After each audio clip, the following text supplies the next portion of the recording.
I started out extremely shy, super shy, to the point where, who's sort of agoraphobia? Anybody? Okay, agoraphobia basically means you don't want to leave the house. And when I started this journey, that's basically where I was. I didn't want to leave the house.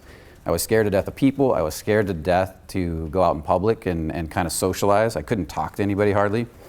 And that became my mission in life. When I graduated high school, I realized that if I didn't do something about this, I was going to spend my life miserable and alone. I looked at a lot of people that I knew in my life that had lives like that as I got older, and it scared me. And so a lot of this journey for me was about fear in the beginning. It was about stepping through fear, and the fear of becoming what I envisioned for my future was greater than the fear of what I had to face. And that's what got me started. Who's been down that road where you're kind of scared to? Good. It's a good place to be, because at least it gets you moving, right?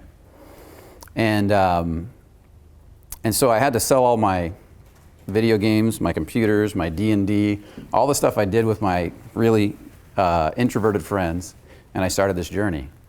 I read every personal growth book I could find, and I did that for like 10 years. The problem was, and this was the big problem, was that my life was not changing the way I wanted it to. I had a lot of knowledge. I could talk a good game. I could tell people what they could do in their lives to change their lives. And a lot of people changed their lives, but my life wasn't changing. And I didn't understand why. And it wasn't until I figured out, like years later, I stopped reading all the books, and I started actually taking action. It started with me going to hypnotherapy college, and I spent a year in this college where we actually spent a lot of time not reading, not studying, but learning to feel. Learning to relate to what we were feeling inside and shifting our emotions. And then I continued on with various teachers, some of whom Robbie knows about back there. And that's when my life really started to change. That's when huge shifts started to happen. And so I remember this period in my life where I had recently moved into a yoga community. I figured I wanted a complete change. I wanted to completely throw everything out the window. And I'd always had this idea that I needed to be safe. I needed a good job. I needed to have my cubicle job. I needed to have my good retirement. I didn't want to rock the boat. You know, my family was always saying, don't take any risk, be safe. And I reached a limit with all that. I've been studying a lot, learning a lot, working really hard, and I decided to take this risk, and I got rid of everything I owned, and I moved into this crazy yoga. I call it the yoga cult now, but it was a yoga community. Had one bag of stuff, the whole bit. And I spent a year of my life there. And I thought to myself when I moved in there that I'm a really spiritual guy. I'll meet a nice, cute spiritual yogini. You know, this is where I'll shine, because I study so much spirituality, and I studied so much knowledge. These girls will like me. The problem was that when I got in there, these girls didn't like me. They saw me as a project to be fixed. And I couldn't understand why that was. These girls looked at me as still, like there was still something not right about me, but I'm like, I'm just like you. I'm a spiritual guy just like you. And they still weren't attracted to me. And this is the part that really got me, was this guy moves in. Now, he had no place to go. He had just got out of jail.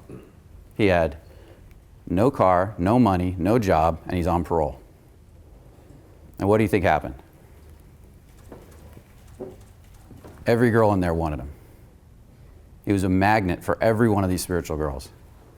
They chased him. I had a really good friend, Kathy, who used to hang out down there with me a lot. And the moment she saw him, she went nuts. And she's like, she couldn't get enough of him. She talked about him constantly. And she kept saying, Dan this, Dan that. I want to hang out with Dan more. And I didn't get why this was. And I would ask her, I'd pull her aside and say, what is it about him? Is he better looking than me? And, you know, what's going on? And she said, no, he's not really better looking than you. It's just that he's got this energy. He's got something about him. And I didn't understand what it was. So I decided I could either hate this guy, which I did for a little while, or I could actually become his friend.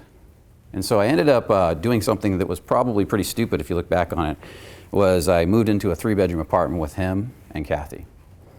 And he's on parole, has no job, no money, but I said, fuck it, I'm gonna do it anyways. Because I wanna see what it's like to be around this guy all the time.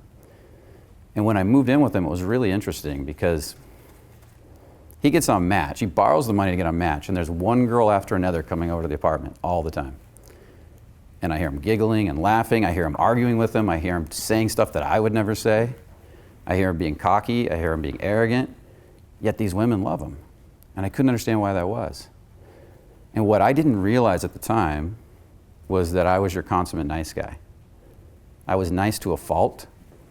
I didn't want to rock the boat at all. I didn't want to upset anybody. I didn't want to bother anybody.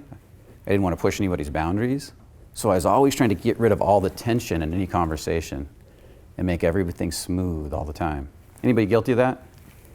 Okay. It sucks, doesn't it? Because when you take all the tension out of a conversation, what happens? You make it boring. You become boring. You become uninteresting to women and to other people often. And so that's the problem that nice guys have. They're kind of in a catch-22.